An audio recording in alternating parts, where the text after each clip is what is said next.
Today's topic is Common Language Runtime, that is CLR. CLR is the component of .NET framework, and it is a program execution engine that loads and executes the program. And CLR converts the program into native code. So it acts as an interface between the framework and operating system. So CLR manage the execution of .NET program. The just-in-time compiler, that is JIT. JIT compiler क्या है? ये component है किसका? CLR का. और CLR किसका component है? .NET framework का. तो JIT क्या करता है? It convert the compile code into machine instruction. This is what the computer execute. तो CLR does exception handling, memory management and garbage collection. It provides security, type safety, interoperability and portability. So this is the components of CLR. The main component of CLR is CLS, that is Common Language Specification, Common Type System CTS, GC Garbage Collector, GIT Just in Time Compiler. So first is CLS. CLS क्या काम करता है? It is responsible for converting the different .NET programming language syntactical rules and regulation into CLR understandable format. जैसे कि आप लोगों को मालूम है कि .NET फ्रेमवर्क में हम लोग अलग अलग लैंग्वेज यूज़ कर रहे हैं, C# यूज़ कर रहे हैं, VB यूज़ कर रहे हैं.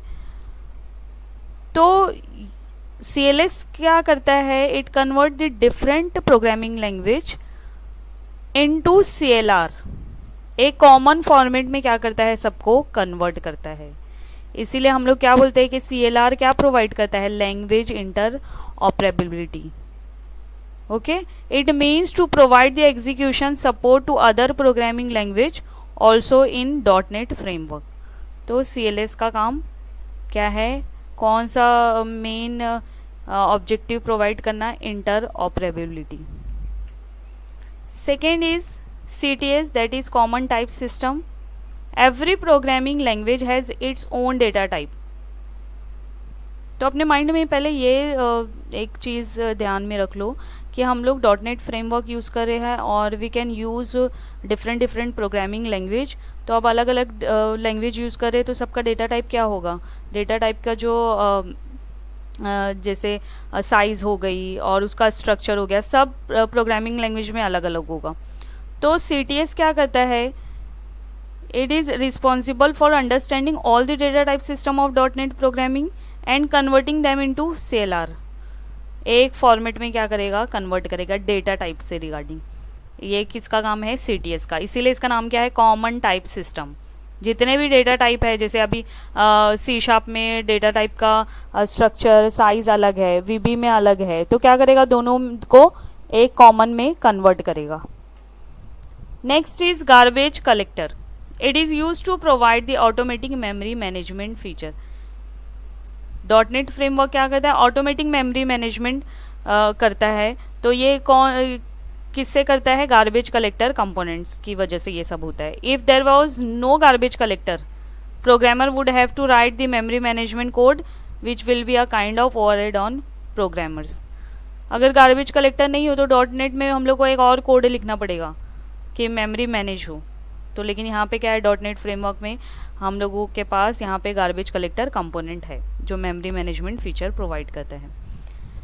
Next component is JIT, that is just in time compiler. ये पहले ही मैंने बता दिया कि जब भी प्रोग्राम आप लिखते हो .NEट फ्रेमवर्क में तो वो क्या करेगा? JIT कंपाइलर क्या करता है? It is responsible for converting the CIL into machine code और नेटिव कोड. जो भी आप प्रोग्राम लिखोगे उसको किस में कन्वर्ट करेगा? मशीन कोड में और नेटिव कोड में, यूजिंग दी CLR इन्वायरमेंट. उससे क्या होगा? JIT कंपाइलर ये क्यों करता है?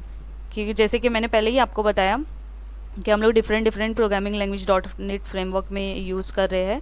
तो कॉमन इंटरमीडिएट लैंग्वेज, कॉमन एक लैंग्वेज में कन्वर्ट करने के लिए यहाँ पे क्या होता है? JIT कंपाइलर यूज़ होता है.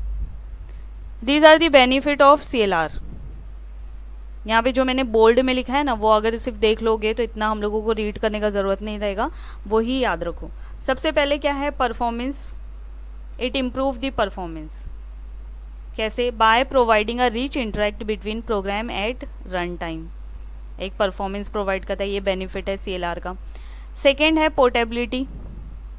पोर्टेबिलिटी क्या हो रहा है, it enhance portability by removing the need of recompiling a program on any operating system that support it. ऐसे नहीं है कि मैंने एक ऑपरेटिंग सिस्टम पे उसको एग्जीक्यूट किया, अब दूसरे पे करूँगी तो मुझे उसको रिकम्पाइल करना पड़ेगा।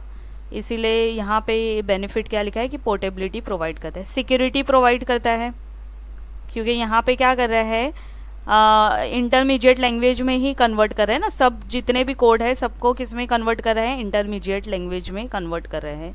तो यहाँ पे सिक्योरिटी ये एक बेनिफिट है। Second benefit obviously automatic memory management, क्योंकि अपने पास क्या है, कौन सा कंपोनेंट है, गार्बेज कलेक्टर है।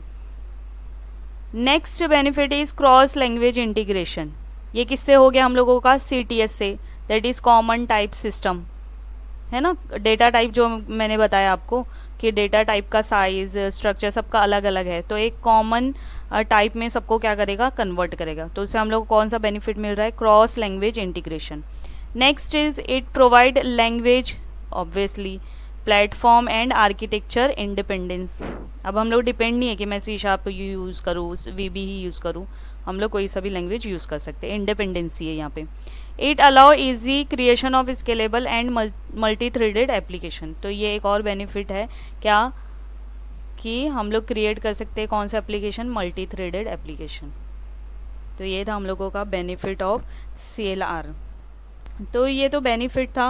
मैं एक सिंपल उसमें बता दूंगी तो CLR और इजी तुम लोगों को समझ में आएगा कि CLR allow for the ease use of different supported language to achieve a common goal. This make it flexible for developer to choose their own programming language provided it is supported by the .NET framework. With CLR, .NET can manage the execution of all supported language by transforming them to bytecode and then into the native code for the chosen platform. इसीलिए तो यहाँ पे है कि language, platform और architecture independency provide करता है कौन, CLR। किसकी हेल्प से, JIT compiler, garbage collector, common type system, CLS, ये सब की वजह से ये सब बेनिफिट किस में हम लोगों को मिल रहे हैं, CLR में। Thank you.